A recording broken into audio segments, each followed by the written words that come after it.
Ayo! Just need to turn it down on my... Oh, well.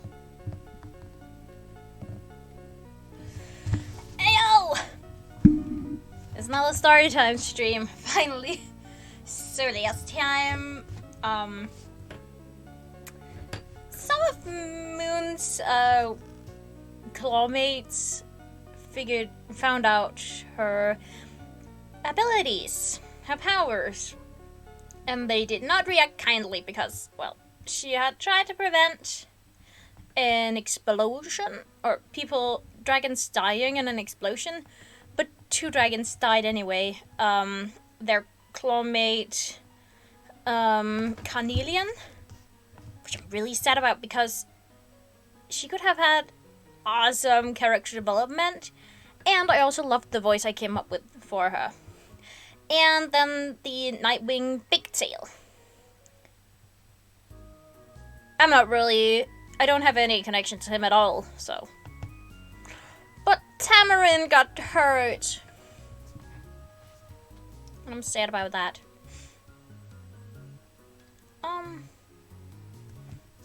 But yeah. Let's see how what's gonna happen next now.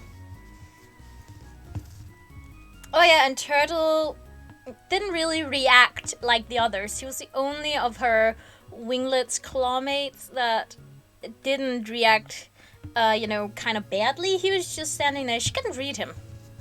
And he just, was calm and told her to come with him. And that's where we left off. Let's see.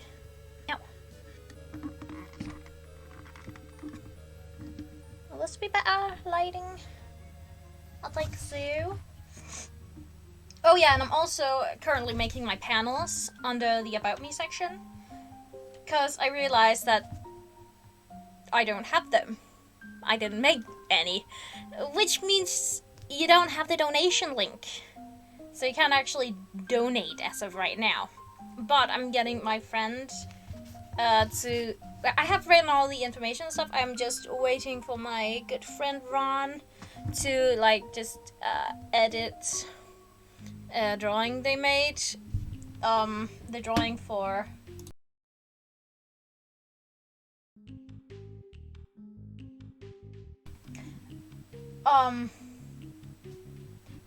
why aren't they shown? Oh, there they are. I'm just I just asked them to change up the writing on it to say about or socials, Q&A, FAQ, and all that jazz, and donate. So I will have them, and yeah. Hopefully they'll be up and running tomorrow. We'll see. But yeah. Anyway. Okay, it is getting... It's been kind of a gloomy day outside today, but it's starting to clear up right now. So it's starting to get warm in here again. Oh my fucking god. Okay.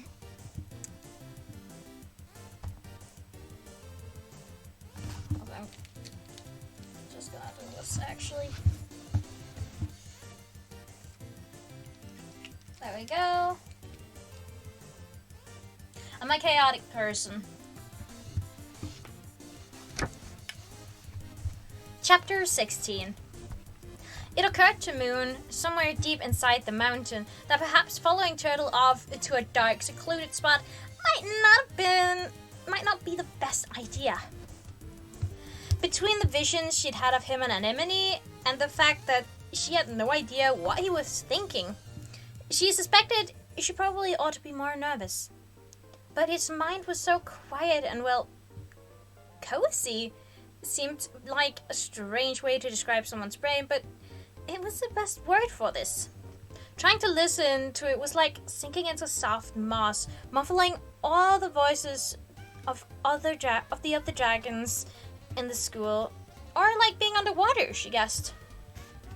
The voices got quieter anyway as they walked, putting layers of rock and space between her and the thinking going on up above. Neither of them spoke, although she could think of a million things she thought she should tell him. There were few torches down this far, but Moon's eyes adjusted to the dark, and Turtle's scales glowed just enough for them to see the floor beneath their talons. Here and there she saw sleek, glowing trails along the rocks, and after a while she realized they were left by luminescent snails as long as her claws. Soon after that, she realized a faint dripping sound up ahead, and then all at once a passage opened up into a huge cavern studded with stalactites, shimmering with glowworms, and surrounding an ominous underground lake. "Oh," Moon whispered. At first, she thought there were glowworms in the water too, and then she realized she was seeing the reflection of stars. Far above them was a hole in the roof, big enough for a dragon to fly through with her wings outstretched, big enough for the moons to shine through, casting broken silvery green light across the still water. Two of the moons were visible through the hole, half full and swathed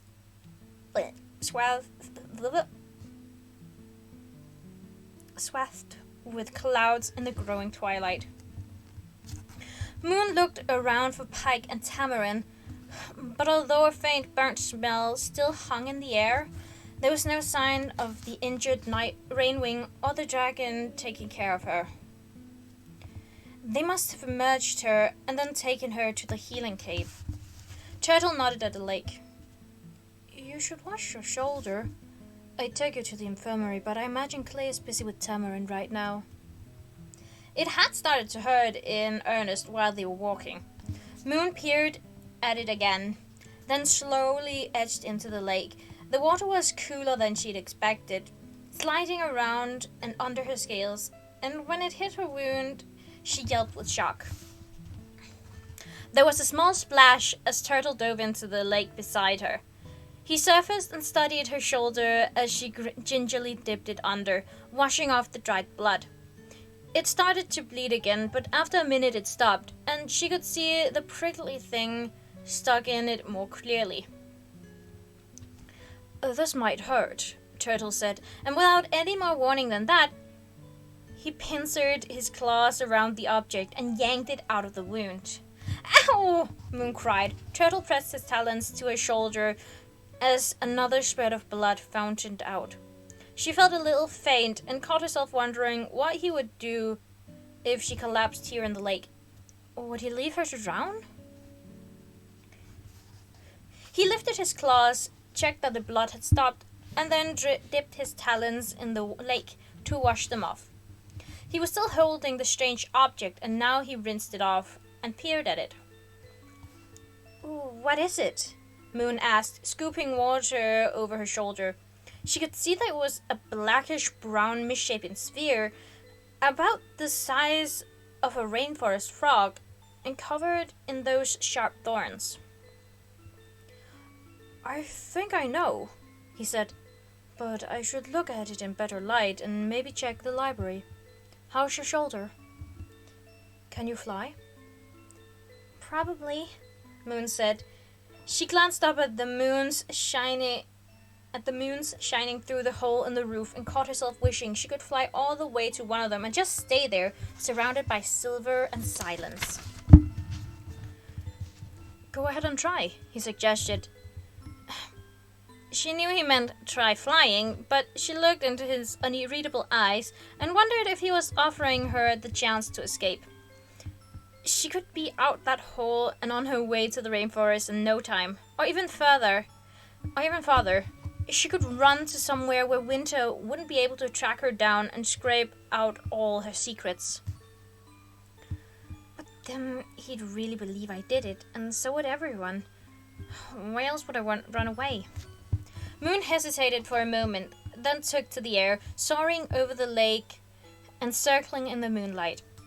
Her shoulder hurt, but she could still move her wings. The silvery touch of the moons on her scales calmed her a little.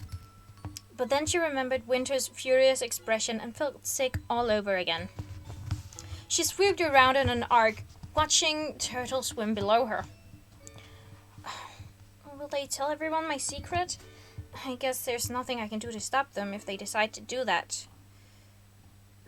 Do I wish I didn't have this power? If I couldn't read minds, everyone I met would be like Turtle, completely unreadable. Strange and blank. I'd have no way to know if they were kind or cruel. I'd never understand why they act the way they do. Everyone would be on surface. I think Winter was just mean. I wouldn't know about his dead brother and how he hates himself more than anyone else. I think Quibbly was just goofy and ordinary if I didn't know about his layers and his amazing mind and his childhood. I'd have stayed away from Kinkachu because I wouldn't have known or believed that she really liked me.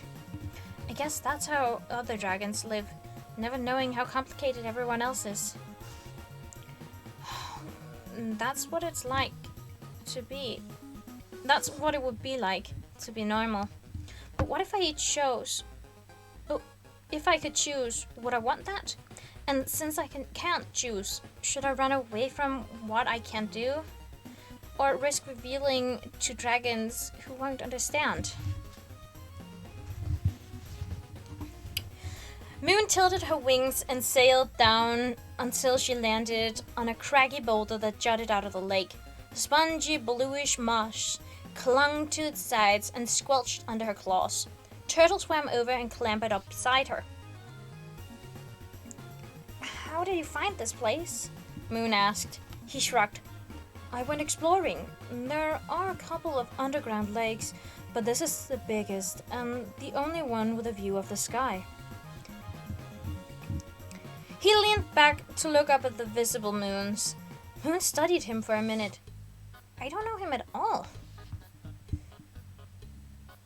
So, he said slowly without meeting her eyes. I guess you must know my secret. No, she said, stopping him before he could say too much. She was desperately curious, but she didn't want to trick him. Turtle, I don't know why, but I can't read your mind. With a few dragons, I just don't hear anything.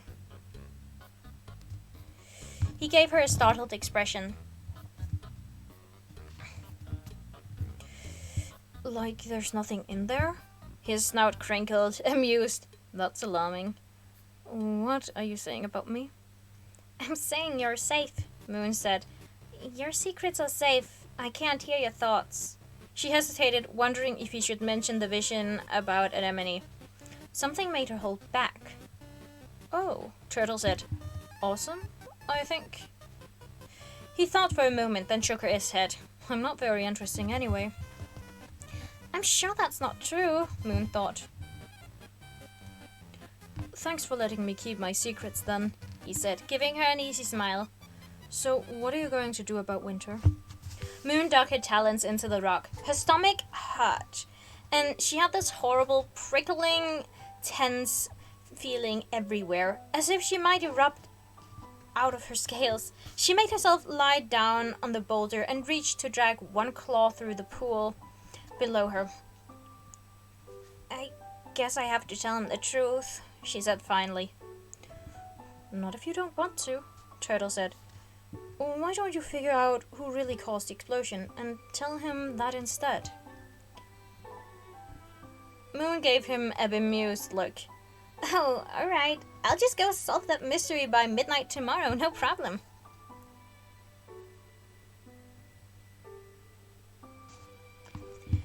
He shoved her off the rug and she landed with a splash, coming back up startled and sputtering.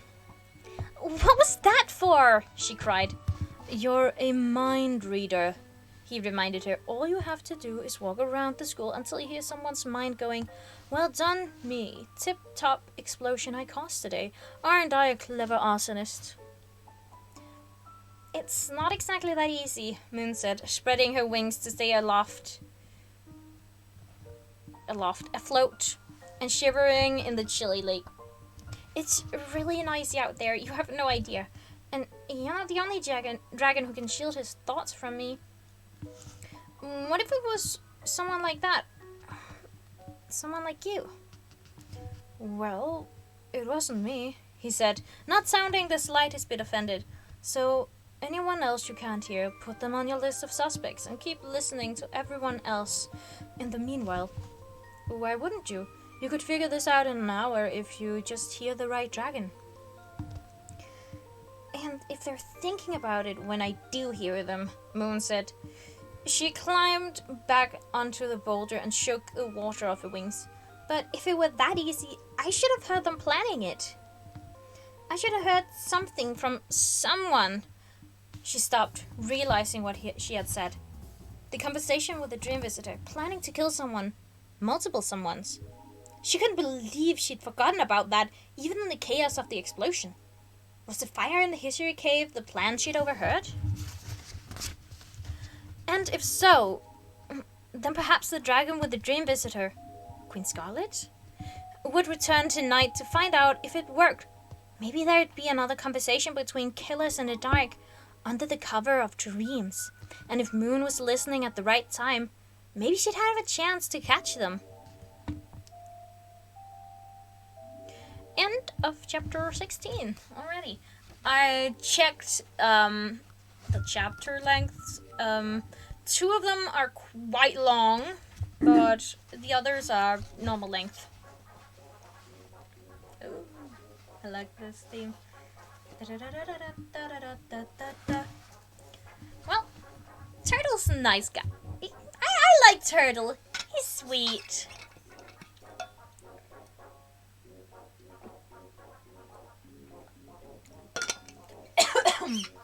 I got something in the wrong hole. Sorry. Turtle's a nice dragon. I like him. Let's see, what's the next one actually?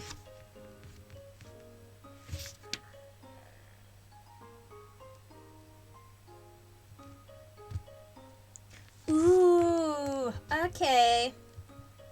So the next, okay, I'm just looking at the next books. The next book is Winter Turning. That's going to be with winter, and the that was book 7, and then book 8 is going to be. It's called Escaping Peril, and that's going to be peril centric, and then book 9 is Talents of Power. And I can see there is a sea wing on the cover, meaning I'm pretty sure that is Turtle. And then book 10 is Darkness of Dragons. And I think that's a sandwing on the cover. I'm pretty sure that's Quibbly. So those are the 5, so Moon, Winter, Peril, Turtle, and Quibbly are some of the most essential dragons in these next 5 books. Please tell me King Kaiju doesn't die. I would hate Sutherland if she dies. Honestly. Anyway, chapter 17. I have to get back to my sleeping cave, Moon said, leaping to her feet and slipping on the whetstone. Oh, Turtle said, Sure. Did you figure something out? I hope so, she said. Can you lead me back? As they hurried up the tunnel, leaving wet footprints behind them, she told him about the conversation she'd heard 2 nights ago. I wonder if I should tell someone, she said nervously, like Starlight or Sunny or Tsunami. She shivered all the way to her toes at the thought of trying to tell the ferocious sea wing something like this. I don't think so, he said. I say keep it quiet, keep it to yourself until you know more. You never know how someone will. Shh! Moon put her own tail to stop him from moving. They were near the history cave again. A lingering smell of smoke filled the air, along with a deep chill from all the frost breath winter had sprayed. The corpses of Bigtail and Carnelian were gone, leaving dark imprints on the ash-covered floor, surrounded by the marks of several talons. Someone was in the cave, poking through the ashes. She could sense 2 dragons arguing. She motioned to Turtle to stay quiet, and they crept forward until they could hear the voices clearly. I say... We'll use the dream visitor to tell Glory tonight. She needs to know about Bigtail at least. But maybe she can also tell us what to do. It was Sunny, all of her thoughts twisted in a knot of guilt and grief and distress. I'm the head of school, Tsunami said. I can tell you what to do. That's my job and my favorite thing in life. I mean, seriously. She was trying to break the tension, but Sunny was barely listening. Should we shut down the school? Send everyone home? That's what she wants, Tsunami said fiercely, her mind bristling like it was full of spears. Moon heard her pick up a piece of debris and throw it at the wall. Sunny, you know Queen Scarlet must have been behind this. She's trying to destroy this great thing we're building, and we won't let her. But what if she hurts more students? And who's working with her? And how can we stop her if we can't find her? And how can we keep them all safe? Sunny's voice broke. We'll catch the dragon who did this, Tsunami said. I promise, Sunny. I'll rip them apart myself. I should send a message to Queen Ruby about Carnelian, Sunny said, watching the ashes of her map crumble under her claws. Maybe we should notify all the queens, in case any of them want to withdraw their students. Tsunami groaned. That means my mother will be here by sunrise, and Anemone will be gone 20 seconds later. How did it start? Sunny wondered. There was a shuffling noise as she came close to the entrance. Umber said there was an explosion, and it must have been something near the doorway where Carnelian was. Tsunami, what's this? Out of the tunnel, Moon and Turtle exchanged glances. I don't know, Tsunami said, but I know I hate them. There are others all over the floor, buried in the ash. I've already been stabbed a few times, and it's like they have teeth. I practically have to dig them out of my scales. No, don't give it to me. It'll just attack me like the others did. Turtle held out the little ball of thorns and gave Moon a look. She nodded, guessing it was the same kind of thing Sunny and Tsunami had found. Apparently, that wasn't quite what the look meant, though, because he nodded back and then stepped right into the history cave. Moon jumped back, startled, and then hurried after him. That would have been a usual moment for mind reading, she thought to herself. She would have voted for staying hidden, but it was too late for that. Tsunami and Sunny whirled around and blinked at them. Turtle, Tsunami said. You shouldn't... Hey, sorry, he said. We heard what you were saying, and I might know what this is. Turtle held up the thorn ball, which matched the one in Sunny's palm. Moon tried to take shallow breaths. The air in here smelled worse than smoke. It smelled like scorched dragon flesh. It was colder, too, this close to the melting film of frost breath. The ashes drifting over her claws were heavy and damp. They got in between her scales and stuck to her wings like insidious grey cobwebs.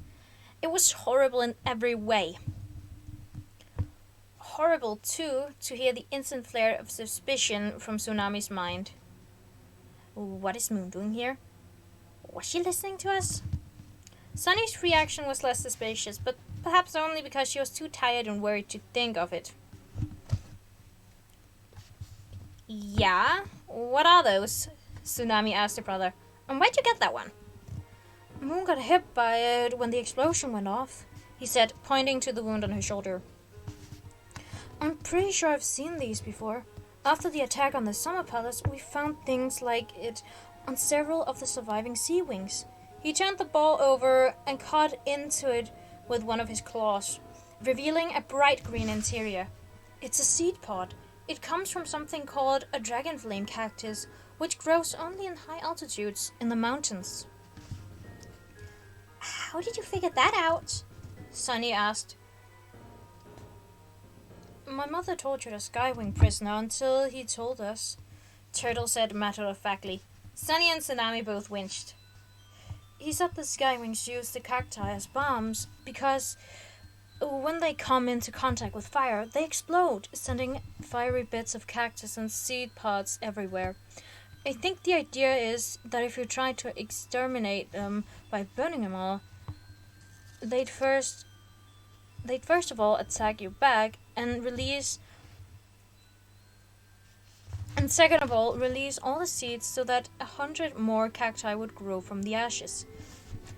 Kind of a cool evolutionary thing that makes sense if you're a plant trying to survive on a mountain full of fire-breathing dragons, right?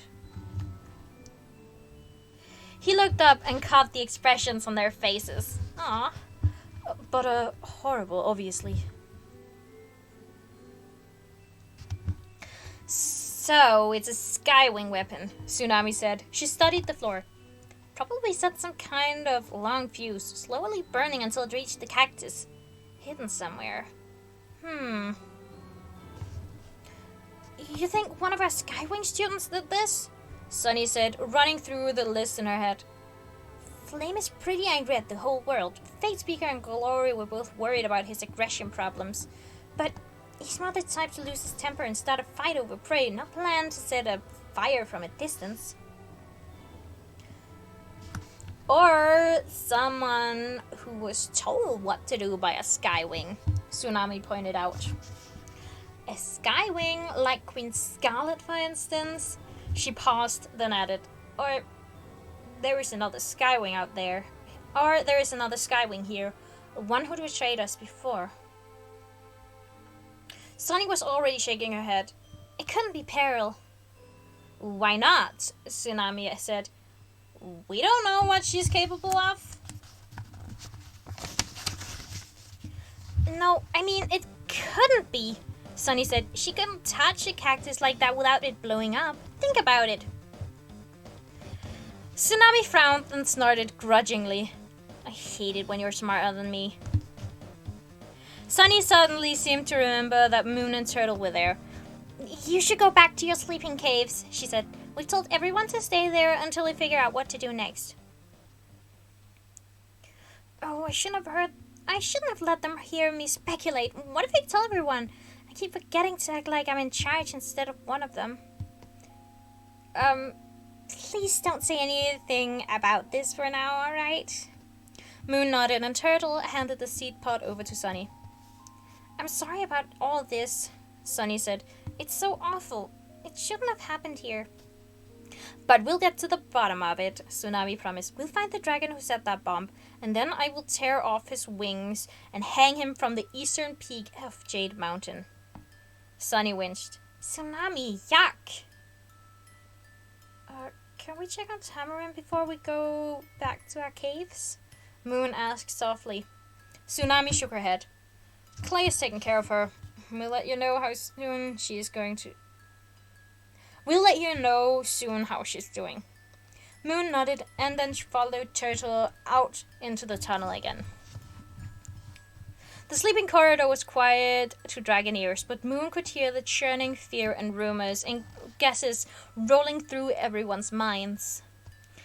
Very few of them were actually asleep, although by now it was fully dark outside. She hesitated before they reached her cave, thinking of Carnelian and Kinkaju and how different everything had been this morning. "It'll be alright," Turtle said. "You'll find out who did this. Let me know if I can help." Moon watched him disappear into his sleeping cave, where Umber was worried about Marsh and Sora. She closed her eyes and found Sora in a deep sleep, somewhere farther away. The infirmary, Moon guessed. She must have been given tranquilizer darts too. No sitchy. She listened to the mines around her for a long moment, but no one was chuckling gleefully over their arson today. Icicle, Pike, and Mighty Claws were asleep. She could feel the strange fuss of Onyx's brain, but couldn't tell whether she was awake or asleep. Flame was not in his sleeping cave at all. He was somewhere else in the mountain, and she could only hear a distant echo of his bitter, angry thoughts. "What can you hear?" she asked Darkstalker. "Do you know who did this?" "You could leave, you know," he answered without answering. "You don't need these dragons. Your friends are furious with you, and that Icewing is dangerous. But you have me. If you leave now, I could help you find my talisman, and then you could free me. Who would care if about a small fire then? We could change the world, Moon. No more war. No more killing. We could do that together, you and I." Moon didn't know what to say to that. She could hear Kinkaju, Quibbly, and Winter all thinking about her. And Darkstalker was right. It would be safer to get out of here. But she didn't want to leave them. She didn't want to lose them from her life if there was any chance of keeping them.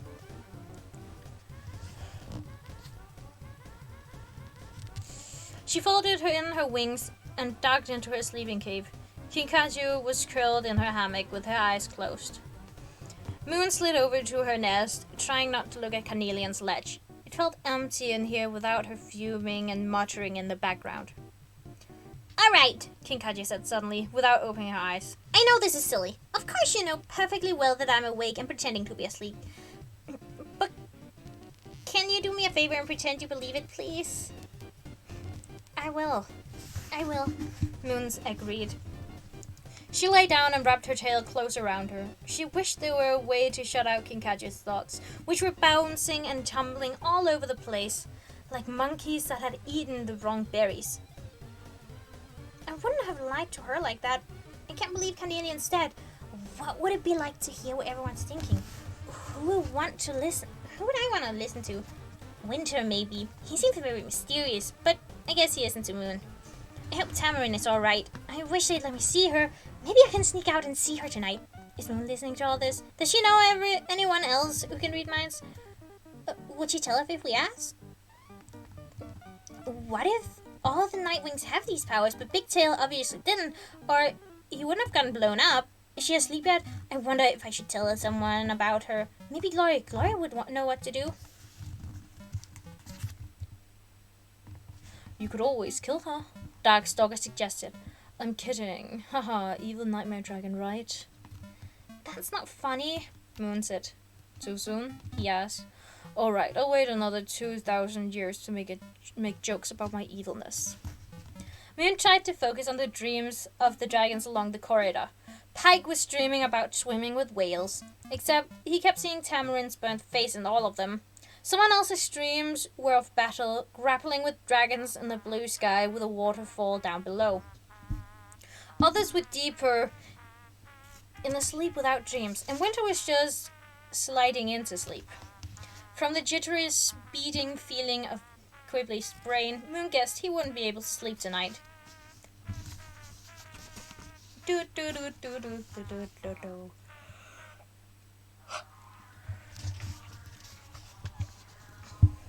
She didn't think she'd be able to either, but as the hours passed, she felt her wings getting heavier, and her eyelids kept trying to close.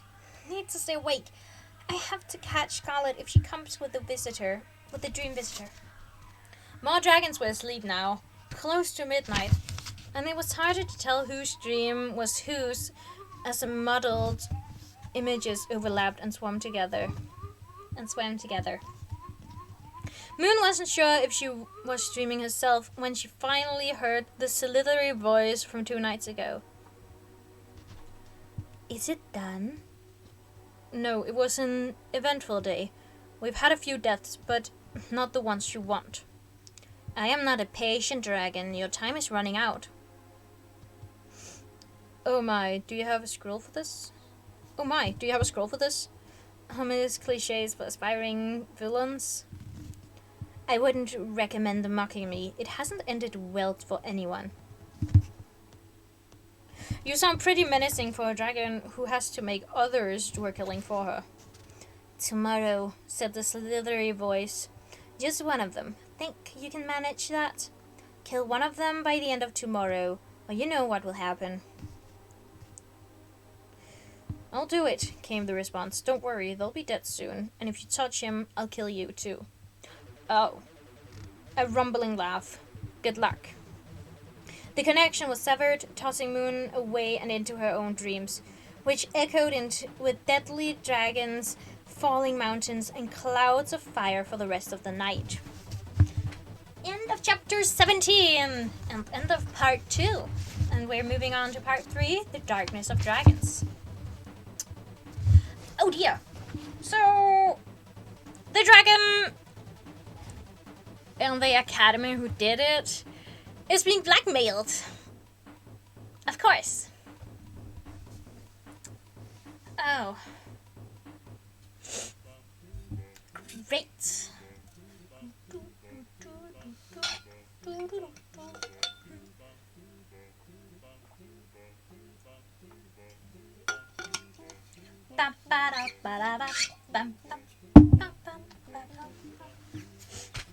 Well, moving on to chapter 18, people. Kinkachi was gone when Moon woke up. Moon could hear her distantly in the infirmary, watching over a sleeping Tamarin. She tried to stretch her wings and flinched at the pain in her shoulder. Her head, too, still throbbed from hitting the cave wall. Everything seemed to hurt more than it had the day before. I couldn't tell who that was last night, she thought. Darkstalker? Your power is so much stronger than mine. Could you see who was talking to Scarlet? Was that Scarlet? He was quiet for so long, she wondered if he was asleep, or if that was even a thing he did. I know some things, he said at last, but everything I could tell you leads to futures that end badly for you and for me. For instance, I can see clearly that if I tell you right now who has been speaking with the fallen Skywind Queen, you will seek out that dragon and you will end up dead. Which would be unfortunate, both because I quite like you and because then I might have to wait another 1,000 years to be rescued. Moon was shaken. She straightened the leaves around her bed, noticing the way her talons trembled.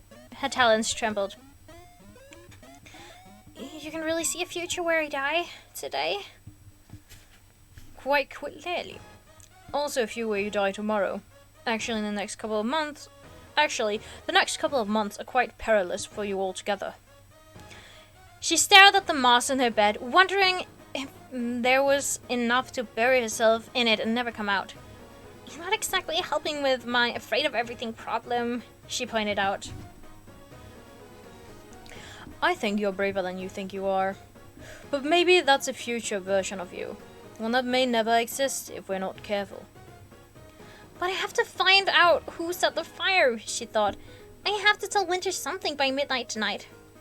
Believe me, I will do my best to keep you alive, Moonwatcher. She remembered Sora's calming ritual and tried to imitate it. Mud didn't feel soothing to her, so she thought of the rainforest and imagined that her bones were as strong as the giant mahogany trees. She imagined that her wings were as vast and wide as the treetop canopy, and she imagined all the creatures in the rainforest. Sloths, lizards, frogs, dragonflies, jaguars, tapirs, toucans, monkeys, all responding to her talons, spreading out through the trees and then galloping back to her with news, like the scurrying thoughts of the dragons all around her. She folded her wings, made a determined face, and headed to the front door, where she collided with Quibbly coming in.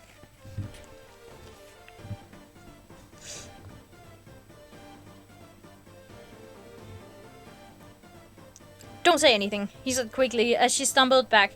He spoke fast, as if hoping his spoken words would drown out his thoughts. But those were only a mirror of his speech, as though he practiced what he was going to say a few times over. Not yet. Give me a chance. Listen. I'm sorry about anything you've heard in my head. I wish I could shut it off, or that I was a nicer dragon on the inside, but I guess it's too late and you already know how I am. I don't know what it's like for you. I would think confusing, but at least you must know I'm not the one who caused the explosion yesterday, and I think that's the most important thing, and you're the dragon who has the best chance of figuring it out, so I'm here to help you, is what I wanted to say.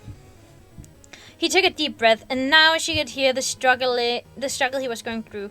Run away from her or stay? Find a way to be friends or warn the world about her? Trust her or not? Why do you think I can figure it out? She asked, although she could guess. Isn't that what your powers are for? He said. If you could read minds and see the future, if I could read minds and see the future, that's what I would do. Stop bad dragons before they hurt anyone. Or in this case, hurt anyone else. I suppose. Why else would you be able to do what you can do? Don't you think that's why you have them? Moon had never thought of her powers quite like that. All she'd ever heard from her mother was that they were a curse, a dangerous condition, and she should hide them. Or according to Darkstalker, they were a gift that destined her for power and made her better than other dragons. But there was something entirely new in Quibbly's shimmering mind, a tool she could use to help and protect other dragons, if she used them wisely. It was a kind of test, she realized, although he didn't consciously know that. If she helped catch the dragon who killed Carnelia and Bigtail, Quibbly would be able to believe her powers could be used for good. He'd be able to believe that she was good. Of course, she said. Yes, I was thinking the same thing. I want to help, but I don't know where to start. How does it work? He asked. Can you just stick around in the dragon's brain and find out everything you want? She shook her head. It's more like walking into a room and hearing a conversation. I think I pick up whatever is going through a dragon's brain when I'm near them. Sometimes it's clear linear thoughts, and sometimes it's a jumble of words, and sometimes it's pictures, and I get a lot of emotions too. Sometimes it's so strong that it's hard to tell what I'm feeling myself. And it's always louder and stronger when I'm touching someone. She reached out unconsciously to demonstrate, and he shied away from her. She dropped her talons. Sorry, I didn't mean to... It's alright, sorry, he said, shifting guiltily at the hurt look on her face. I have to get used to this. I know. So, the bad guy would have to be thinking about what he'd done in order for you to catch him, Quibbly said. But they must be, right? After killing 2 dragons, wouldn't that be all you could think about? Moon rearranged the scrolls in the rack by the door, scanning the thoughts along the hall. Apparently not. I haven't heard anything clear like that yet. She hesitated. But there are a couple of dragons here whose thoughts I can't hear, and I don't know why. Onyx, Peril, sometimes a thought gets through, but it's all fire in there. And Turtle. Turtle? Quibbly echoed. He can shield his thoughts from you? That's hardly fair. How did he figure out how to do that? He doesn't seem clever enough for... Quibbly cut his thoughts off. If you heard that, don't listen to it. I like Turtle. I don't mean to be mean. He can't be the one who did this, right? Peril, maybe. Onyx, I don't know anything about her. I don't think she was in the Scorpion Den, or I'd at least have heard of her. I'm not sure it was one of them, she said, but if it is, I wouldn't be able to hear them, that's all. He nodded. Alright. See if anyone else thinks anything suspicious at the assembly, and if not, we'll focus on those 3. Assembly? She asked. Quibbly stepped into the hallway and lifted a small message off the wall.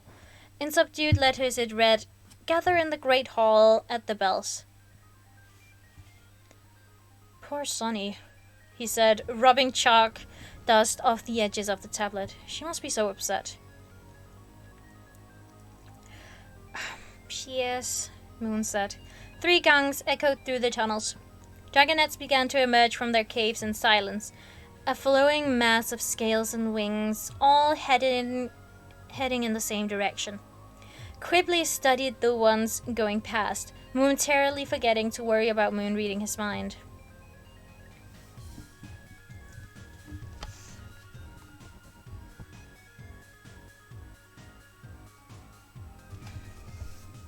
Oh dear. Okay, we're reading Quibbly's mind now. I like Quibbly, he's cute. Who did it? The answer is the motive. The answer is in the motive. That's what Thorn would say. So why? The Outlaws never used anything like bombs, because Thorn didn't want collateral damage. Targeted killing if necessary. Open challenges if possible. A picture of his mother flashed through his mind, but Moon didn't catch why. She was sure from his earlier memories that his mother was still alive. Blowing up innocent dragons while you're far away, it's a coward's choice. Were they trying to kill someone in particular, or as many dragons as possible? And did they succeed? Trying to kill a Tamarin makes no sense. She must have been an accident, but Carnelian and Bigtail, they were fairly unfriendly dragons. They could have made enemies quickly, or one enemy. He turned to Moon with his tail raised, an expression like lightning striking on his face. Pike? She said. I didn't think of that. Quibbly's eyes widened. I'm sorry, Moon said immediately. I'm really sorry. I couldn't help hearing it. It's fine, he said, shifting uncomfortably. I suppose this makes for faster conversations. Pike fought with both Carnelian and Bigtail before the explosion. I can't think of anyone else who might want both of those dragons dead. But do you think it could have been that specific? She asked. How could anyone know who'd be in there when the cactus exploded? Cactus? He said. 2 gongs sounded. They started toward the Great Hall, staying well behind the other dragons, so no one could overhear them. Keeping her voice low, Moon explained about the dragon flame cactus and the seed pods, watching his brain spiral out into all the possibilities that meant. She also told him about Queen Scarlet and the Dream Visitor conversations. Oh, she said, stopping suddenly in the tunnel. I wasn't supposed to tell anyone about the cactus. I totally forgot. Sonny asked us to keep it a secret. But you had to tell me, he reassured her. I need all the clues if we're going to figure this out together. Don't feel bad. I won't tell anyone else. He shrugged. And I bet you can see in my brain that I'm telling the truth. He was, and he was trying to be funny, to hide how freaked out he was, and then feeling stupid for trying to hide anything from her. So you think it was probably a Skywing, he said, or at least someone working for Scarlet, and perhaps they were just trying to disrupt the school or didn't care who they killed. That makes sense. But is it possible they were after someone in... But it is possible they were after someone in particular. And we all heard Pike threaten Bigtail in the Prey Center. That's true, said Moon. He's really angry on the inside. How surprising. He's so mellow on the outside, Quibbly said wryly. I think he nearly died in the Summer Palace attack, Moon said, then stopped with a gasp. Oh, so you must know about the dragon flame bombs too. The last gong sounded, and they had to hurry. Even so, Even so, they were the last ones to gather at the great... Blech. Even so, they were the last ones to enter the Great Hall. The other dragons of Jade Mountain were all gathered, with the 5 teachers and Fate Speaker on a raised ledge facing them. Moon could feel the surging emotions clearly, but she thought she could have read them just as well by the looks on their faces, the way Quibbly was doing. Sorry. Sunny, devastated. Tsunami, furious. Clay, grieving. Starflight, anxious and trying desperately to puzzle out what had happened. Fate Speaker, scared for Starflight and a little unsure about whether the school was worth it. And Webbs, who was mostly relieved that he'd been late to class and had therefore survived. The students on the other Talon were a mess of jumbled mental energy. Moon stumbled as she approached the crowd. It felt like stepping into a hurricane. It was worse than the fear set off by Peril's arrival. This was an avalanche of terror. Everyone convinced they'd be next to die. Moon thought she'd been scared before. Now she felt as though her claws were melted to the ground. All her nerves were screaming, "Run!" while her frozen body disobeyed. Quibbly must have seen something in her face. He stepped closer until she could feel the warmth on of his scales and whispered, "Remember, you're feeling everyone else's fear. It's not all yours." "Point an anchor," Darkstalker reminded her. "Don't let yourself be overwhelmed." "Easy for you to say," Moon shot back. But she reached out and latched onto Tsunami's thoughts. The Sea Wing was loud and angry, but at least she wasn't petrified. "Hi, everyone," Sunny said somberly. "I know you're all worried about the awful fire that happened yesterday. The first thing we want you to know is that the school is not closing, at least not right now. But we understand if you want to leave. There are dragons on their way here now who can escort you safely home." Her mind flashed quickly past Glory, Deathringer, a 6-clawed Sandwing, and a big Mudwing who looked like Clay. We understand if you want to go home, but we're hoping you'll choose to stay," Clay added.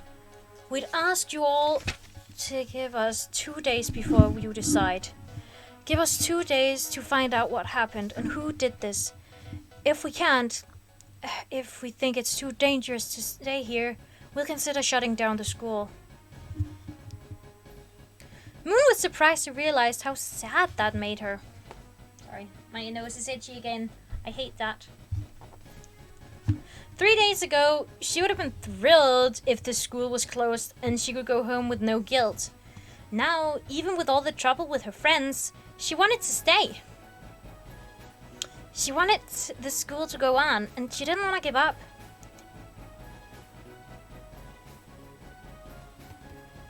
Moon. Startled, Moon looked around and found Quibbly staring intently at her. He tipped his head. "See if you can edge this way. Pike's over here." He was thinking that, by the way. He caught her powers. That's a really good way to, communicate. Only half listening to Clay's speech, she sidled through the crowd until she was directly behind the Sea Wing. Carefully, she disengaged from Tsunami's mind and opened up to the swarm of thoughts around her. Maybe I should go home, but is it safer here? It must have been someone in this cave. It could be the dragon right next to me. She does look kind of smug. That worm. I should bite her. I had the whole cave exploded and then collapsed. Maybe the whole mountain will collapse next. I knew it was stupid to live somewhere with rock all over your head all the time. What would Queen Glory do? She'd know how to protect us. At least the princess was nowhere near the fire. There. That was Pike. She narrowed her focus onto him. He had a confusing mind. His thoughts rampaged around like wild rhinoceroses. Half of them began and then trailed off as he jumped to another. If an enemy had been hurt, maybe Queen Coral is right. Can't protect her if I'm dead. Dare to kill me, I'll rip off there. That poor little Rainwing. I miss the Deep Palace. Nothing catches on fire there. Wish I'd had a chance to fight that Nightwing. would have given him a tail wag he'd never forget. Never even got to fill his bed with slugs. So pointless having dead enemies, nobody to yell at. There's an Anemone. That Icewing is standing too close to her. Maybe I'll go bite him. Wonder which of these idiots set the fire. That'll give me someone to snarl at. Moon pivoted to meet Creeply's eyes and shook her head. Pike was an odd, bad-tempered dragon and might be secretly protecting an anemone from Queen Coral, but he wasn't their killer. Frowning, Creeply scanned the crowd, choosing and discarding suspects at lightning speed. He crossed off all the Rainwings right away, which Moon agreed with. None of them had ever had an aggressive thought, as far as she'd seen. He paused on Umber and thought, too loyal to Clay, then Marsh, too nervous. Moon agreed with that as well, from the frantic terror spiking out of Marsh's head. She rather thought he belonged in the infirmary, too, tranquilized in the bed next to Zora's. Winter and Icicle? He wondered, studying the two haughty Icewings, who stood a few paces away from the rest of the crowd, with the other 4 Icewing students forming a sort of barricade between them and everyone else.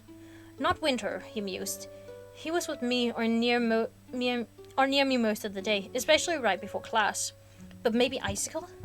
Moon knew she wouldn't be able to get very close, but she edged toward the Icewing anyway. Winter stretched his wings and twisted his neck to search the crowd. For her, Moon realized, ducking out of sight behind a large mudwing. Midnight tonight, she thought.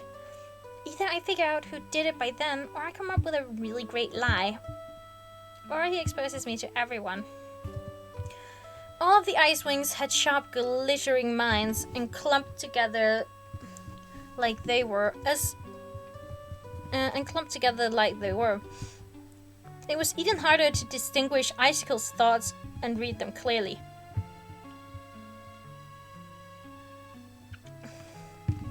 I'm sorry. They seemed to bounce off the others and be reflected several times over. But after a minute of concentrating, Moon found herself balanced on the sword's edge, and that was Icicle's brain. By the teeth of the great ice dragon, this is boring as sand, Icicle grumbled internally. I shall certainly tell Mother and Father and Aunt Glacier what a waste of time this entire school is. What have I learned so far? Even dragons who have been to war can be pitiful emotional wrecks. Icewings are superior to every other tribe. Of course we knew that already. And don't set any dragons on fire, or else a bunch of sentimental soft talons will cry and moralize and lecture you about it endlessly afterward. Yawn. Moon tipped her head. Was that an admission of guilt? It was hard to tell.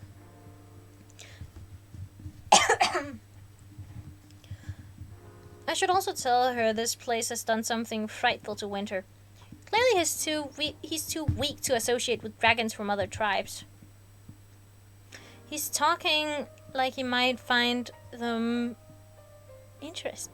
He's talking like he might almost find them interesting. I wonder if I should tell him about Hailstorm. He wouldn't try to stop me, I don't think, but it would be too tiresome if he did. Moon wished she could circle back and hear that again. Who was Hailstorm? Icicle made an impatient movement, and Winter shot her a warning glance. His sister rolled her eyes. Why are they still going on about this? 2 dragons died, so what? I've killed 9 times. Oh my god. I've killed 9 times that in almost every battle I've been in. We don't need to hear about it endlessly. They should just find the dragon who did it and give them a slow, horrible death, perhaps by making them listen to Starflight talk for the next 100 years. Up in the days, Starflight was earnestly trying to explain something about psychological trauma.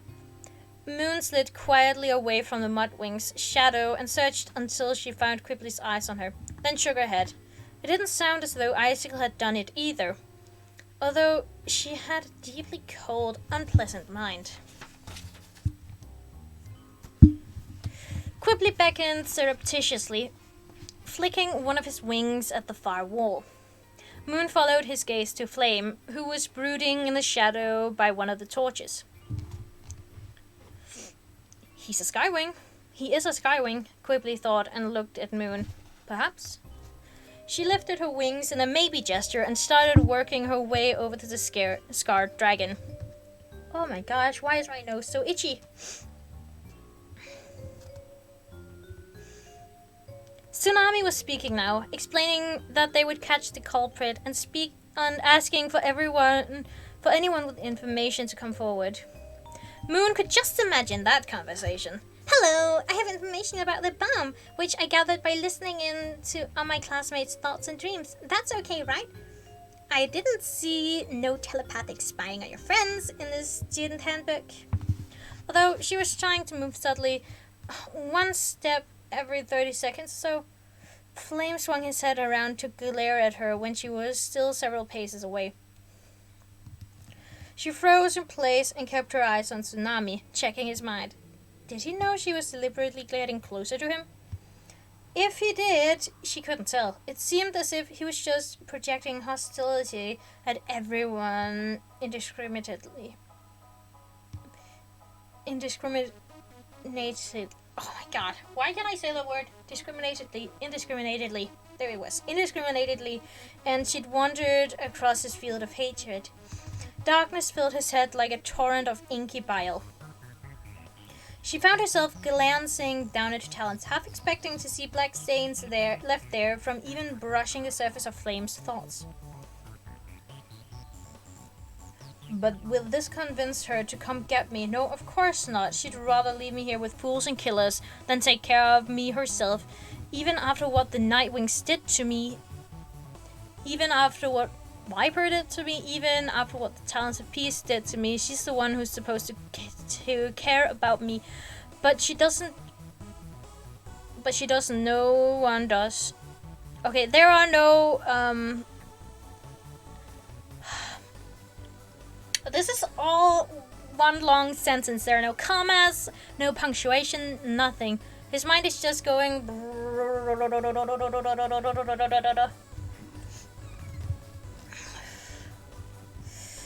Oh dear.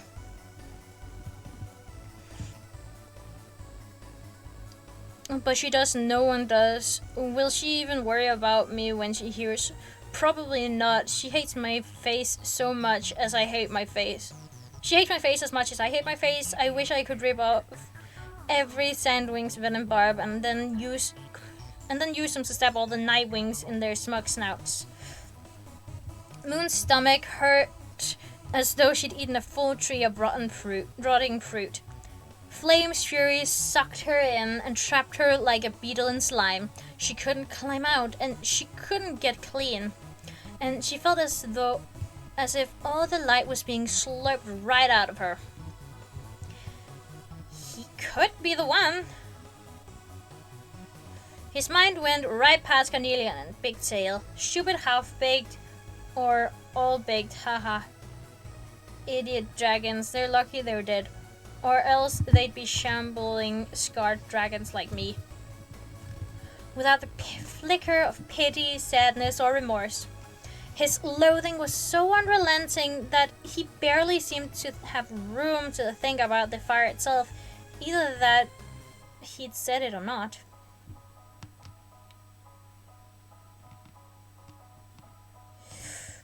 Moon forced herself to turn toward Quibbly, but he was studying the other dragonettes again and didn't notice her anguished expression. And then wound into the tangled gloom of Flame's head, she heard, I wish I'd done it. Everyone would take me seriously then, but I wouldn't hide it. I'd roar it to the world. Oh, so he's not the one either. So, it wasn't him. And she needed to get out of his brain before she drowned there. Help me, she whispered. See his thoughts as a boulder, not a wall or a river, Darkstalker said, instantly there when she called. Believe they are movable first. Wrap them into a ball shape. And then imagine a slope below them and push them down away downhill. Moon tried.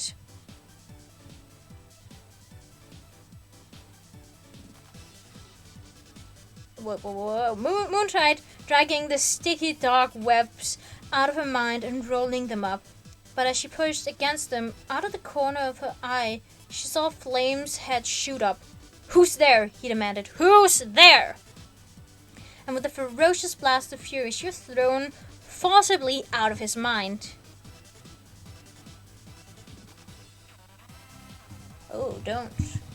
Oh, shit! End of chapter 18. How did he know? What?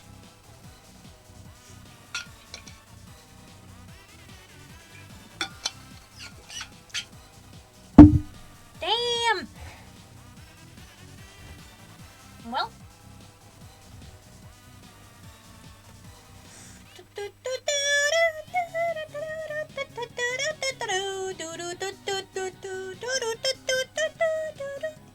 Well, this is getting interesting. How did he know that someone was in his mind when someone was reading his thoughts? Yikes. Also, it's my partner Bones' 20th birthday today. Just a little shout out there. Anyway, chapter 19. Don't react, Darkstalker cautioned. Moon kept herself still, although she felt as if she had been kicked in the face and she wanted to bolt out of the hole as fast as she could. Flame was glaring about even more viciously now, eyeing all the Nightwings with particular suspicion. How did he know? She cried frantically to Darkstalker. I've never seen anyone do that. How could he notice that I was there? I don't think he knew exactly what was happening, Darkstalker said. I don't want to risk probing deeper while he's on the defensive like that. But I suspect he just felt a presence, let's say. He can't be sure I was a mind reader. Especially if you stay calm. Moon wasn't quite sure how to accomplish that. No one in the entire cave was calm. But to her relief, a moment later, Sunny announced, That's all we had to say. Please come see us if you feel like you want to leave, or if you have any questions. There are no classes today, but we're all here to take groups out hunting, or swimming, or flying, and the arts and music caves are both open. We'll let you know what we decide about tomorrow. She turned to Clay, and the students became a milling mob of whispers and flashing teeth. Moon was able to slip away from Flame and find Quibbly. Are you alright? He asked immediately, ducking his head to study her face. He steered her into a corner, carefully not touching her, and spread his wings to shield her from the other dragons. It didn't stop the stampede of worries, rumors, or complaints from trembling through her head, though. She couldn't focus, couldn't block anything out. She was too shaken by Flame's attack.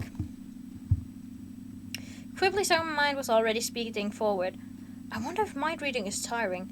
Is it an infinite resource, or is it a power that drains as she uses it? Or is it more like a muscle that gets stronger the more she exercises it? Sure wish I'd had a skill like that when I was living at home.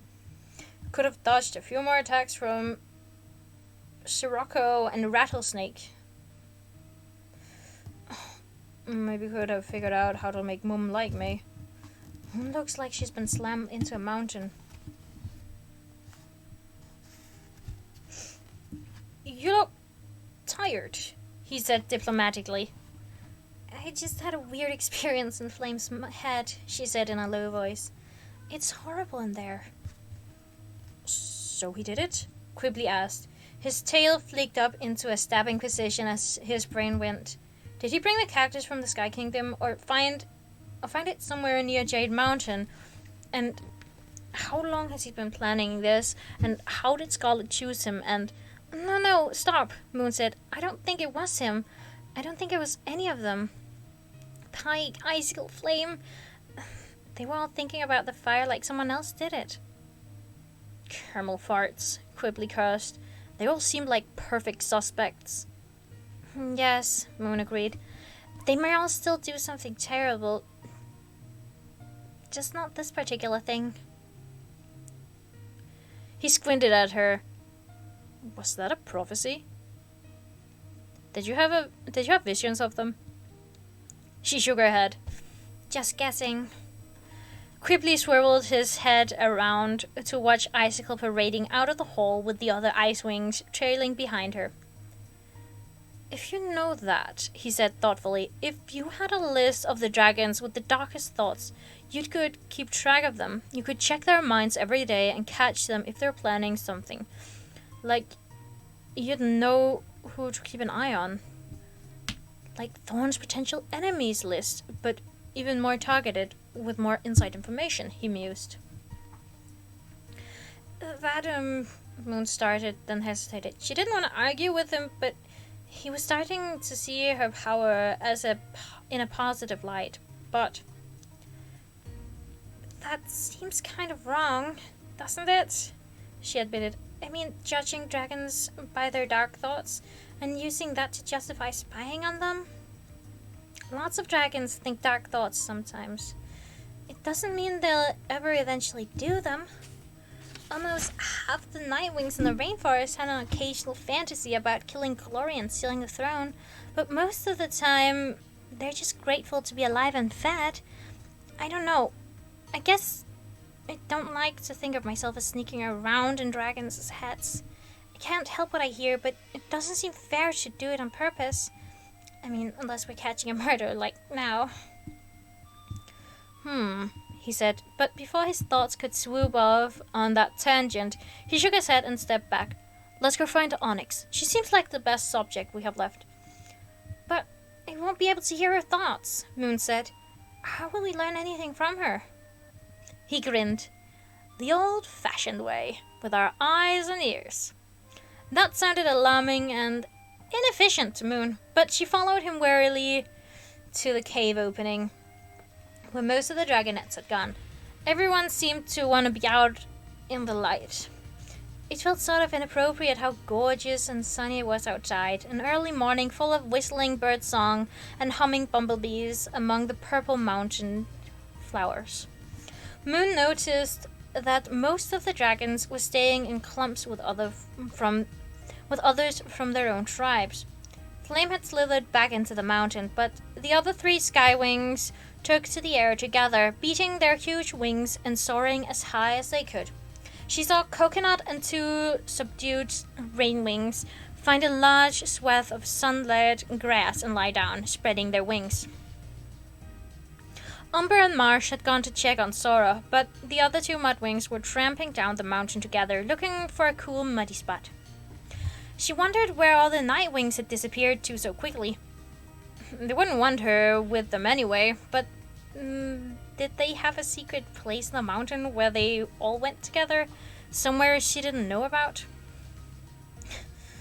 So much for our winglets, Quibbly said. It's only been a couple of days, Moon said. It was true. She felt as though she'd been here for months, but really she'd stood right here with her mother barely 4 days ago. Maybe the winglets will stick together more once we all know each other better. Anemone pushed past them, leading Turtle, Pike, and the other Sea Wings. She cast an arc look around the other dragonettes. I could find out who did it in 2 shakes of my tail, she thought indignantly. But Tsunami won't let me.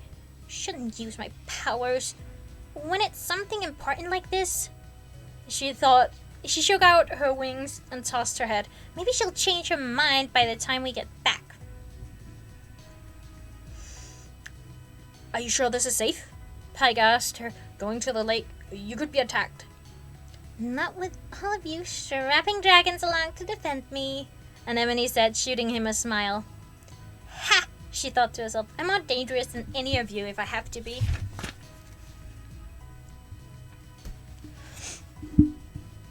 Her Her mind flashed to an image of her own claws holding a spear, then a dragon disappearing in a cloud of bubbles and slithering green shapes. She shuddered and forced her thoughts back to the mountain skies. Come on, let's go! Moon watched them soar away and wondered what Anemone was capable of. I mean, we know that she's an animist dragon. I don't know if they know it.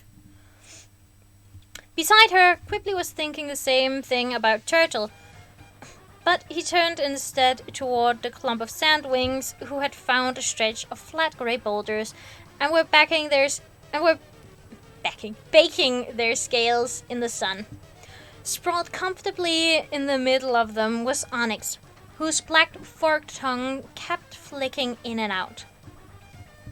Seeing her with all the others, it was clear how much older and bigger she was. She was no dragonette. Moon couldn't understand why she was here. The little sandwing, Anemone's clawmate, saw Quipley and Moon approaching, and her whole face lit up. Moon realized she was the one Quipley had been talking to on the first day. Quipley! She cried. Are you going home? I might go home. Do you think Father Thorn would be mad if I went home? Oh, it's Ostrich! It's Six Claw's daughter. They'd be happy to see you, Ostrich, Quipley said with extra gentleness in his voice. They want you to feel safe, but I promise to protect you, and I will. So remember, you are safe here too. It's up to you. I do feel better now that you're here, she said. He reached one of his wings around her, and she leaned into his shoulder. Why have you got a nightwing stuck to your tail? One of the other sandwings asked. The question didn't sound friendly, but his mind was more curious than hostile. The primary impression Moon got from all of them was that if Quipley decided to do something, it was probably a good idea. They all had him closely linked to Queen Thorn in their minds, and even the two that hadn't been outlaws before were deeply respectful of her and anyone associated with her. She's in my winglet, Quipley said, as if that made this normal. Everyone, this is Moon. They all nodded, even Onyx, and Ostrich said, I like the silver scales by your eyes. They're not diamonds, are they? I wish I had some treasure, or scales that look like treasure. They're pretty. Moon managed to smile, wishing she could pull ferns overhead and hide from all their dark stares. But after a minute, the sandwings mostly stopped thinking about her. Their thoughts were all, what's going to happen to me, and what's everyone else going to do, and if I leave, will the others think I'm a coward? If I stay, will they think I'm an idiot? Davido. Thais. Okay. Jeg er i gang med at læse. Ikke lige nu.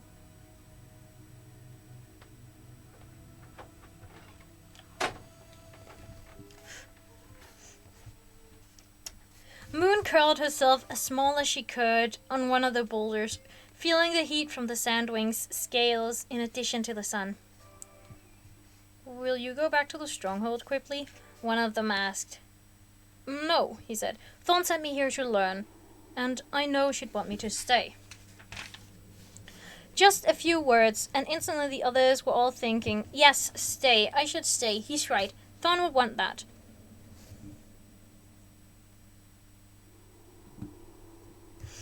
Moon wished she could have even a quarter of that effect on other dragons. What about you, Onyx? Quipley asked her. Where would you be going back to if you left? She narrowed her black eyes at him. That quiet, fuzzy hum surrounded her. Like what listening to fog would be like if it turned into sound. Moon folded her front talons together, unsettled. What was going on in Onyx's head? How was she blocking Moon so completely? And me. Darkstalker reminded her quietly. I didn't grow up in one of the big oases. oasis, if that's what you're asking, Onyx said. It was just me and my mother, roaming the desert, and she's dead now, which is why I applied to come here. I have nowhere else to go, but it doesn't matter, because I'm staying.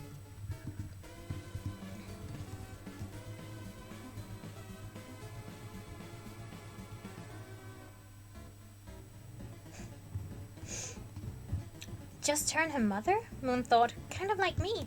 Except she had a mother all the time, not just in snatches here and there. She was never alone. Did you fight in the war? Quibbly asked. Did you? Onyx shot back. In a way, he said, for Thorn and the Outclaws. She flicked her tongue. Out, in. I chose not to choose a side. None of those dragons were fit to be queen. The two non-outlaw dragons both had unhappy, rippling reactions to that comment. Blaze wasn't so bad, and perhaps not a good queen, but Burn would have been a strong queen. Then both thought, thank the moons it's Thorn instead. Wow, Quibbly said, I'm amazed you were able to avoid Burn's soldiers for so long. What are you, 20 years old? And without hiding in a scorpion den either. At least, I don't remember you being there. 19, Onyx said. And no, we stayed away from the scorpion den too. Your mother wasn't a fan of other dragons? Quibbly joked lightly. He was trying to figure out whether to ask if they'd had help, perhaps from Queen Scarlet, but in a way that wouldn't make her even more suspicious. But he could tell that she was already displeased. Questions in general clearly weren't her favorite thing. That's right, Onyx said. Your diamonds are so cool, Ostrich said. Did it hurt to get them set between your scales like that? Onyx blinked, and Moon saw that Ostrich was deliberately disarming her. The little sandwing was young, but smart, and although she wasn't sure what Quibbly was fishing for, she instinctively knew how to help him get past the surely older dragon's defenses. Yes, Onyx said, stretching out one wing to the small black diamonds. Stretching out one wing so the small black diamonds could catch the sun, winking and sparkling between her yellow scales. But that is half the point. If I could endure that much pain just for a little beauty, imagine how much I could handle in a battle, or for my own survival. I think the most beautiful thing should also be frightening. Quibbly shot Moon a look, but before he could say anything, Ostrich leaned forward and peered at Onyx's amulet. And what's that? She asked, genuinely curious now. Does it mean something? Yes. Onyx wrapped her claws around the amulet, paused, and then flipped to reveal that it opened up. Inside was a twisted hunk of black rock, bound to the amulet with copper wires. This is a piece of the rock that killed my mother. The other sandwings gasped, and Onyx smirked at their reactions. Oh, I didn't do it, she said. None of the other dragons had that thought, but now they all did. No, Onyx went on. This rock just fell from the sky one night. It went straight through her head, leaving a burning hole behind, and over she went. That's when I thought, well, time to join the world. She snapped the locket shut, making Ostrich jump. Beautiful and frightening, don't you agree? Can I see it? Ostrich turned the amulet between her claws for a moment, then lifted it off her neck. Just for a moment, she said. I think it came from the comet. You remember the one in the sky when the war ended? The fall's brightest night? It was up there when the rock fell. I call it Skyfire.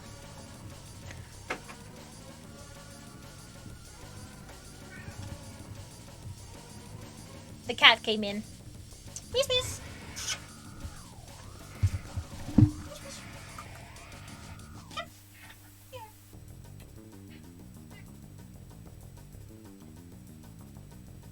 gonna try and... Here we go. Here he is, the beautiful boy. Cute. Yeah. He doesn't like to be held very much.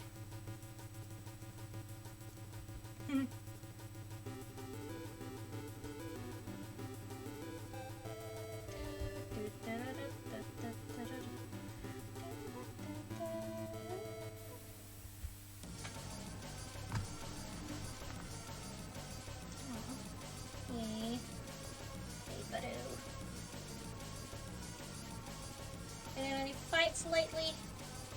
I hope you haven't. Did they remove the tick from you? Or no, that's just a bump.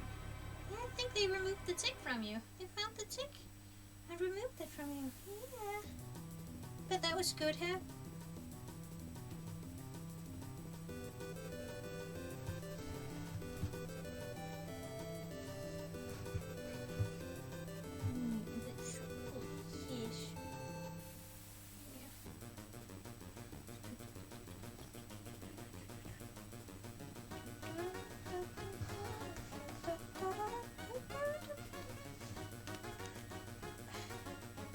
Jump down, or what you gonna do, kiddo?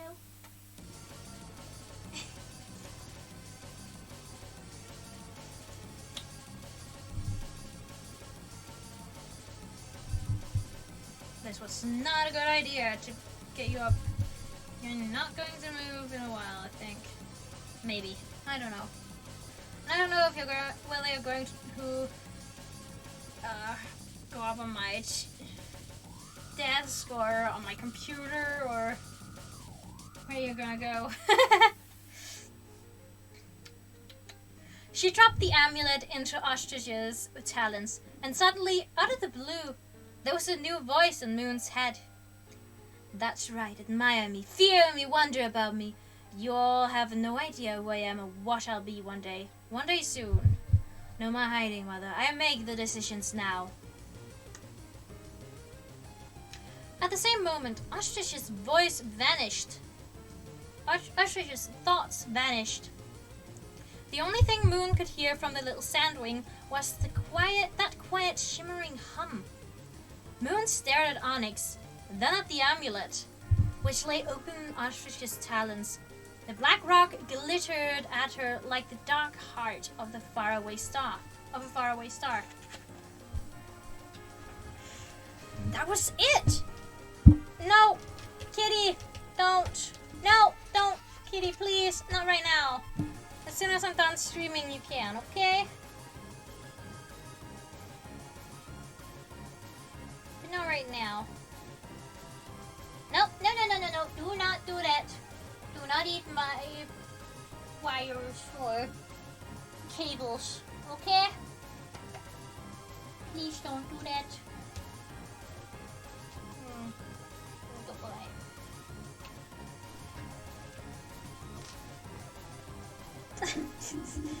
You're getting all tangled up now.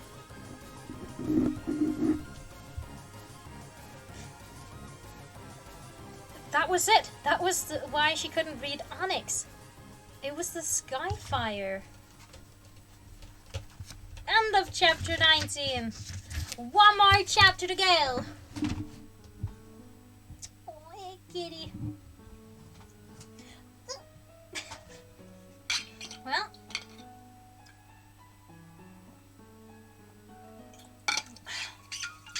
And I was just lying behind me on the floor.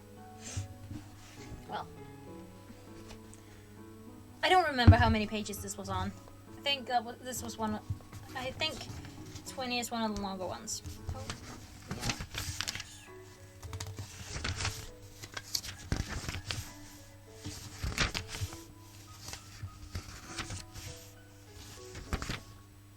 yeah. Yeah, 14 and a bit. Chapter 20. Moon had no time to react before Darkstalker was there in her mind, louder and fiercer than he'd ever been before. Do not tell anyone about this, you understand? A stone from the sky that can block a mind reader's powers? If other dragons find out, we'll be ruined. Everyone will get one, and then we'll be deaf, Moon. Do you understand? If this gets out, it'll be like ripping our claws off. Promise me you won't tell anyone. We wouldn't be deaf, she thought back. We'd be no worse off than all the normal dragons out there. If you could give up your gift so easily, then you shouldn't be allowed to have it. Moon was flustered by his intensity. Shush for a minute, will you? This is my one chance to hear what Onyx is thinking. Darkstalker subdued, muttering. Ostrich was still holding the amulet, all her thoughts fussed out as she gently poked the rock inside. If they wanted to find out whether Onyx had set the bomb, they had to make her think about it right now.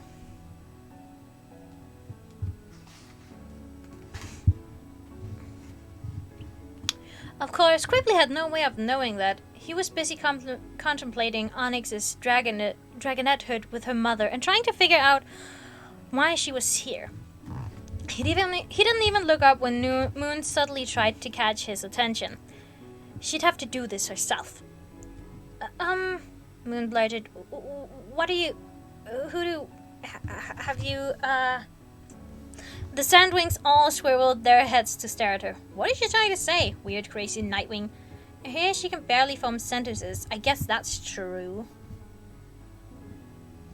She tried not to listen. She tried not to think about running away. And then the right question came to her. How's Tamarin? She managed to ask. Have you seen her? Have you been to see her? Oh, my poor little clawmate, Onyx said with a sigh. At the same time, her mind went, I don't see why I have to care about dragons from other tribes, but it seemed to be expected for some reason. At least Tamarin was a quiet, agreeable dragon to share cave with. She didn't snore like Mother or tell weepy stories or expect me to care like Mother. Ugh. I hope they don't give me another clawmate. Perhaps if I act totally shattered, they'll let me keep the cave all to myself.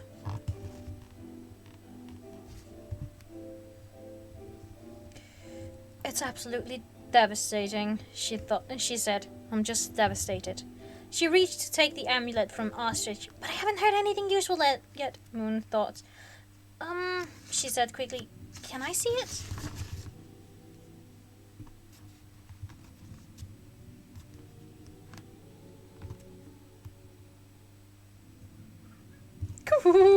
Onyx looked as if she wanted to say no, but Ostrich was already passing the amulet into Moon's talons.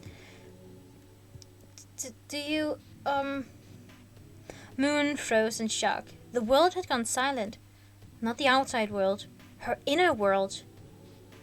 The constantly seething, twittering background noise of all the minds around her had abruptly vanished. It felt as though she'd just been plunged into the deepest trench in the sea. Darkstalker? She called, staring down at the skyfire between her claws. There was no answer. He was gone. Everyone was gone. It was worse than going underwater. It was like being yanked from a three-dimensional world into a two-dimensional one. The dragons around her might as well have been pictures on a scroll, flat and empty and unknowable. Terrified, Moon thrust the amulet into Quibbly's talons and jumped back. Hey, careful with that, Onyx snapped.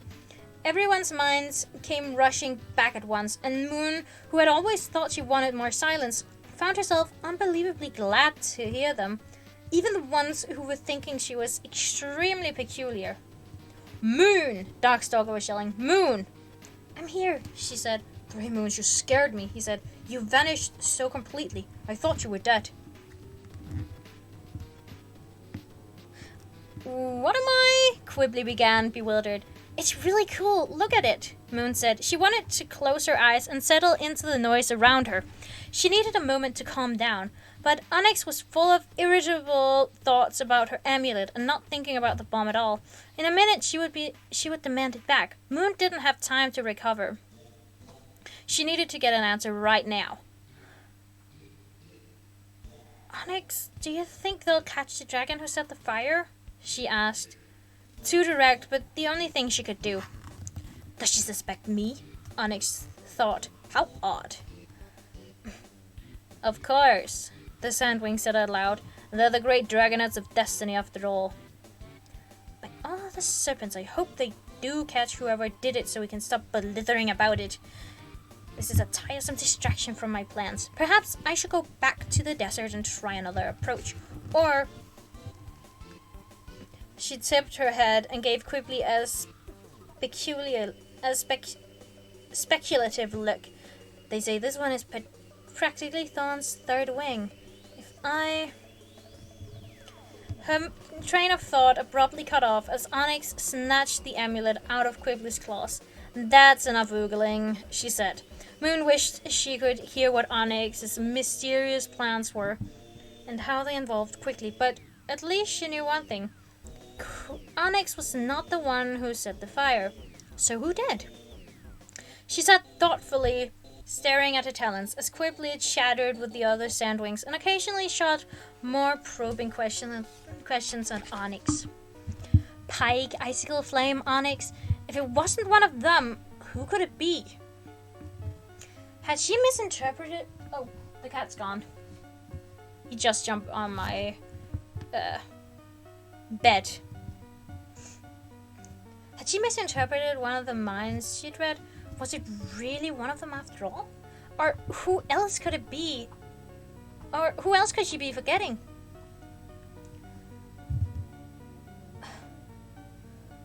Are you sure you can't help me? She asked Darkstalker.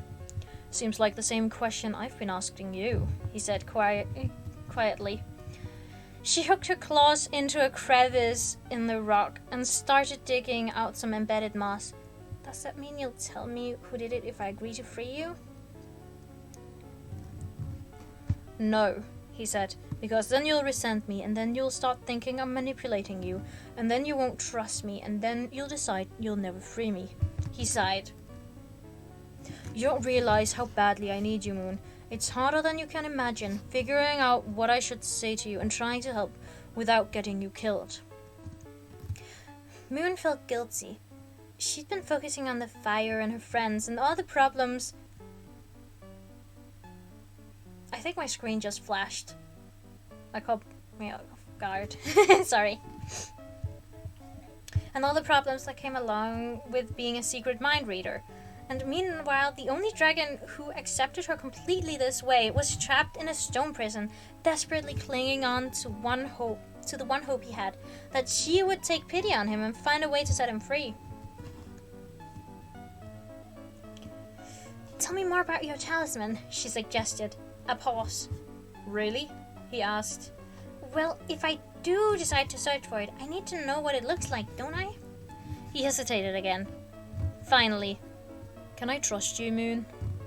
She found a tiny green caterpillar inching through the crack in the boulder.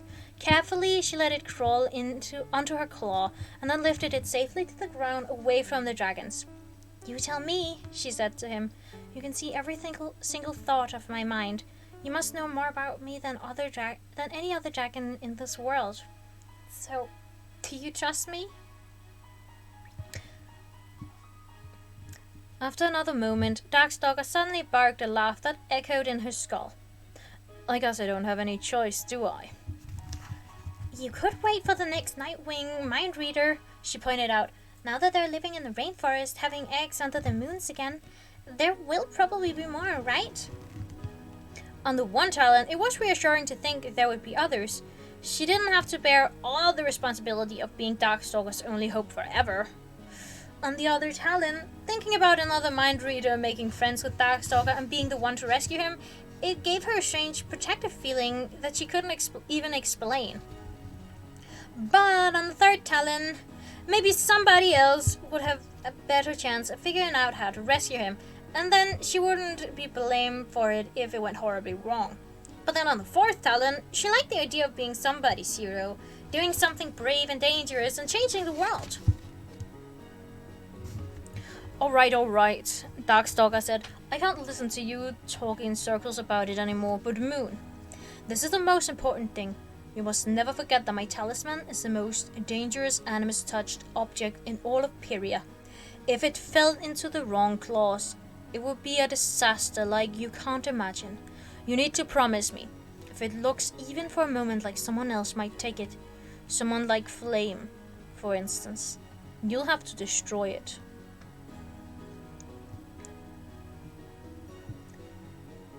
Destroy it? Moon thought back. But then you'd be trapped forever. Yes, probably. I can't bear to think about it, but even that would be better than the alternative. A weapon of that kind of power in dangerous talents. I'm very serious. Do you understand? I do, Moon thought. I promise. All right, he said slowly. It's a scroll. A picture came into her head of a scroll wrapped in a black leather casing. The casing opened and the scroll unrolled. A pen appeared writing words that blazed for a moment like fire before sinking into the page and turning into dark purple ink. As with all animus-touched objects, it can be used by any dragon who comes across it, Darkstalker said. You simply write your command, for instance. For instance, give this necklace the power to make me invisible when I wear it, or enchant this mirror to spy on whichever dragon I choose. You must be as specific as possible, or the magic is liable to go away and reinterpret your request in some odd way. Are you sure it still exists? Moon asked, studying the scroll in her mind. It looked like it was made of thicker paper than most scrolls, but still, scrolls could burn so easily. If it's out there somewhere, why hasn't anyone figured out its power and used it in the last 2,000 years? Or what if the Nightwings took it with them when they ran away and it was destroyed in the volcano? I don't know, Darkstalker said in a half-choked voice. If no one knew what it was, and I carefully kept its power a secret from everyone but Clearsight, then I don't think anyone would guess how to use it. It's true, though, that I don't know if it has survived all this time. But I have to believe that it has, or else all hope for me is lost. Moon sighed and quickly looked across at her curiously. Even if I do it, she thought, how could I possibly get it to you? Neither of us know where you are. Maybe we should figure that out first. Maybe it would be easier to dig you out than to find one lost scroll in all of Pyria. And then what? Stuff it through 10 layers of rock? I suspect it's not a matter of a little digging, Darkstalker said, but there is a small hole near me, which must reach through all the way to the open air, because every once in a while I can smell a breeze, and sometimes, even more rarely, a mouse or insect blunders into it, and I get to eat. Moon hadn't even thought of that. You're surviving on just the occasional clumsy mouse? How can you live without eating? My own foolish enchantment was designed to keep me alive through anything, he said ruefully. Not starvation, not cold, nor old age, nor stabbing or fire or frost breath can kill me. I can still feel hungry, though. Extremely, enormously hungry. Turns out it is quite the curse I've put on myself. He made a semi-amused noise, as if trying to brush aside any self-pity. And there's no way to undo it? Moon asked. I mean, whatever you enchant to make you enchant it to make you immortal. It's not like a necklace you can take off? I mean, if I decide... You mean if I decide I want to die? Darkstalker thought for a moment. No, it's not a necklace. I don't think I could undo this enchantment, not unless I had my talisman back. In any case, I have not quite reached that level of despair yet. I still would like to see the sun, at least once more, for instance. Moon looked up at the sun, shining brightly over the mountain landscape, and thought how easily she took it for granted. Over the mountains to the north, she could see heavy grey storm clouds gathering, but on Jade Mountain, it was still a beautiful day. Sort of an unfairly beautiful day, if you thought about Carnelian and Bigtail and Tamarin. There is another option, Darkstalker said. If you found my scroll, you could use its power to find me and free me yourself. You wouldn't need to bring it to me. Oh, Moon thought. It hadn't occurred to her to use it herself. Animist magic. It sounded so much more dangerous than her own little powers. You mean if I wrote something like, please enchant this map to show me Darkstalker's exact location?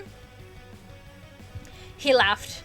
Well, I must admit I never said please to my talisman, but you certainly could. The dragons around Moon all suddenly began to get up. She blinked at them, startled and quibly grinned. I suspected you were a million miles away, he said. We're going to the prey center. A few dragons just came back with food, so we're hoping there'll be enough for everyone. I just need a lizard, Ostrich said. I couldn't eat yesterday after everything, so I'm hungry now, although I feel bad admitting that. Oh, here, Moon said. She had been absently watching a fat brownish-green lizard for the last few minutes. It had been inching slowly out into the sun below the boulders, looking for insects to eat. With a quick stab, Moon impaled it on her claws, then presented it to Ostrich. Talons and tails, Ostrich said, regarding her with awe. I didn't see that coming. You're really fast. True, Quibbly said. She's an amazing hunter. Got another one hidden somewhere for me? Moon shook her head, although she knew he was kidding. You can have this one, Ostrich said immediately. No, thank you. You have it, he said. I'd like to stop by the prey center anyway. Moon, coming too? She nodded. The other sandwings had already gone on ahead. Ostrich bounded after them. Moon and Quibbly followed more slowly. And Moon said in a low voice, It wasn't onyx. Really? He said. How do you know? Don't tell him, Darkstalker warned. She hesitated. I just do. He frowned, and she felt all the progress of the last few hours spiraling backward. She's lying to me again, I'm sure of it. But about what and why? If she can hear onyx after all, why not admit it? Why not admit to that? Unless this is all a trick to make me suspect Turtle. She could be lying about everything. About all the others being innocent. She could be trying to steer me to someone for her own agenda. What do I really know about her after all? And why would I think she'd want to help me find the dragon who killed Carnelian? Perhaps she doesn't even care. Stop, please stop, Moon said, futilely pressing her talons to her ears. I'm not lying, and I do want to figure out who did this. Please trust me, Quibbly. He flicked his tail and took a step away from her.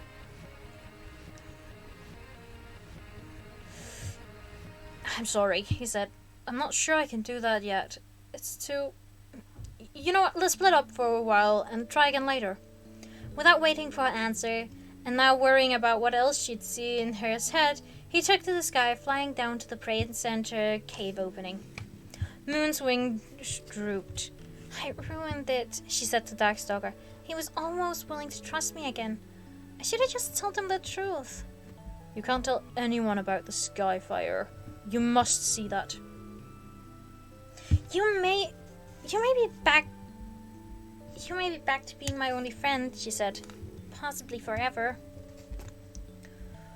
Well, if you're only going to have one, I'm not such a bad one to have, he joked. Or at least, she thought he was joking. There were more dragons in the prey center than she'd expected. All the sea wings were back, along with all the sky wings, a few ice wings, and a couple of night wings. Sorry.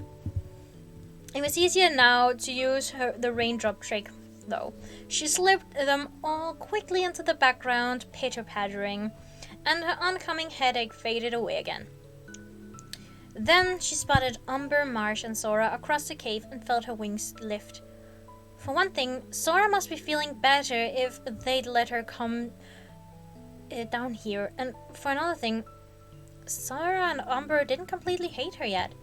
They would probably let her sit with them to eat anyway, which would be better than trying to sit with that furious expression Mighty Claus was wearing. As she moved toward the siblings, she caught a glimpse of Quibbly watching her. He was wondering whether he should warn the Mudwings about her mind reading, especially Umber. So I'd better enjoy them now, she thought ruefully, since they won't be my friends for much longer. Hi, Umber said as she approached. Sora and Marsh both kind of flinched and nodded at the same time. Hi, Moon said softly. Sora, how are you? Are you alright? Nothing else alright. Nothing, she caught from Sora's brain. There were fragments of terror and memories of battles and fire jolting through the mud pools in Sora's mind, and she could tell Sora really would have preferred to be tranquilized again. But she'd forced herself to come down here. Icicle, Moon heard, and guessed that Sora wanted to prove herself to be tougher than her classmate thought she was. She slid the rest of Sora's restless thoughts into a raindrop, conscious of Quibbly's eyes on her back and feeling like an intruder in Sora's fears. She did the same with Marsh and Umber, although Marsh was mostly surveying the cave and nervously wondering what to eat, while Umber was preoccupied with worrying about his brother and sister. She's doing better, Umber answered to Sora. Clay said she even got up and went for a walk for a little while last night. Really? Moon said, looking at her. Why would she wander around the mountain in the middle of the night? She wondered for a split second whether Sora could be the dragon who'd been scheming with Scarlet, but then she remembered the first night she'd heard the Dream Visitor conversation. Sora had been one of the few dragons still awake at that hour. Moon definitely remembered noticing her mental mud ritual.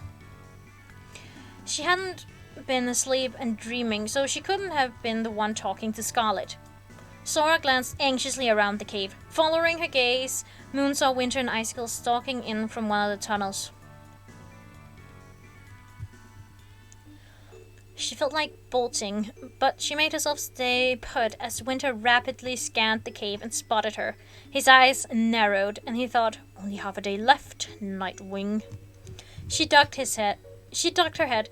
What was she going to tell him at midnight? She couldn't point to anyone as the culprit yet. Icicle snatched a fish from the central pile and stomped toward her usual ledge. Winter picked up a fish too, but hesitated. Moon could hear him debating whether to come over and talk to her. Please don't, please don't, please don't, she prayed. Do you want to go talk to Icicle? Umber asked Sora, who was still staring at her clawmate. I'm sure she's been worried about you. Sora didn't answer, but a flash of contemptuous disbelief broke through Moon's raindrops, so sharp and fierce that it took her a moment to realize it had come from the quiet Mudwing. She turned and saw Icicle climbing into the alcove. With a disdainful flick of her wings, Icicle took a look down at the crowd. One of her wings lightly brushed the stalactites over her head. There was a loud crack, then a splittering sound, and suddenly the sharpest, most wicked-looking stalactite broke off from the ceiling and plummeted down toward Icicle.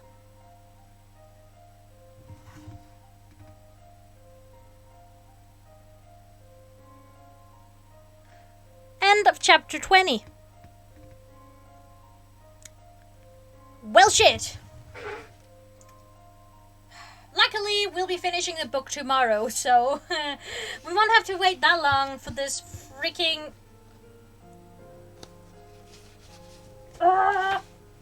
Sorry. I do not like cliffhangers. And they're always, like, it appears there's always like a big cliffhanger every 5 chapters where I stop reading, and I'm like, oh, why? I just want to read it. But anyway, that was it for today. I hope you enjoyed listening to me read and sometimes, fumble with the words and mess up a bit. You know, that happens. I'm not professional or anything. I just enjoy doing this. But yeah, remember to hydrate. Do not dehydrate. I will come after you. Remember to treat others the way you want them to treat you. Just be kind overall, and I will see you guys tomorrow.